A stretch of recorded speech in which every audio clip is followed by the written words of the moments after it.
Ayan mga idol, nagluluto ko ngayon ng bagong. Ayan, halo-haloyin lang yan. Linagyan ko pala ng sibuyas, siling green, sa pa siling labuyo. Yan, halo-halo na sila na para masarap siya pagka hinaluan mo siya ng siling green eh. Para medyo manghang, para hindi lasang balansa. Ayan, kaya ito, nagasan ko na ito mangga. Ayan, yan ang binalatan ko na para mamaya, kakain lang sila. Ayan, pinagbalat ko sila. Ang mangga pala na nabili sobrang hinog na. Ayan 20 pesos lang yan sa palengke. Mura lang kaso nga lang. Sobrang lambot na. Umanda sana yung hilaw pa sana pa yung machine machine eh.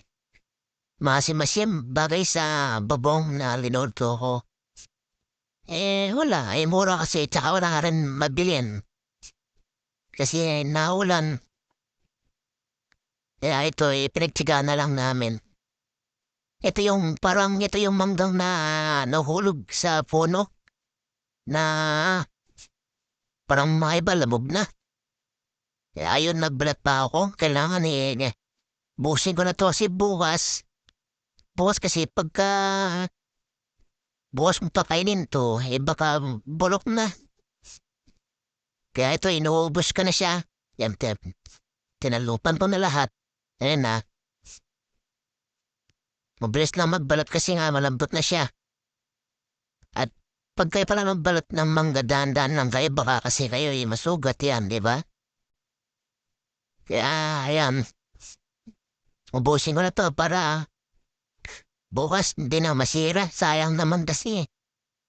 Yan ang pinipilian ko. Sibasan ko muna yan kasi alam mo na, medyo malagkit. Malagkit kasi siya kaya yan. Ang binabalatan ko lang siya.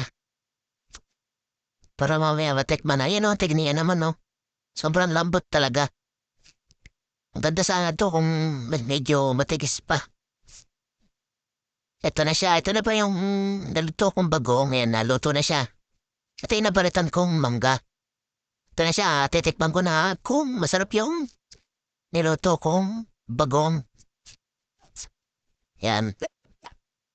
Tikman ko siya dyan Medyo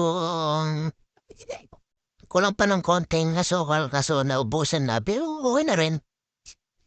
Pwede na rin. Ayan.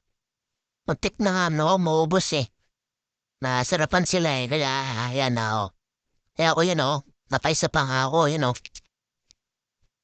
Ubusin ko talaga yan. Kasi ang sarap naman pagkakaluto ng bagong.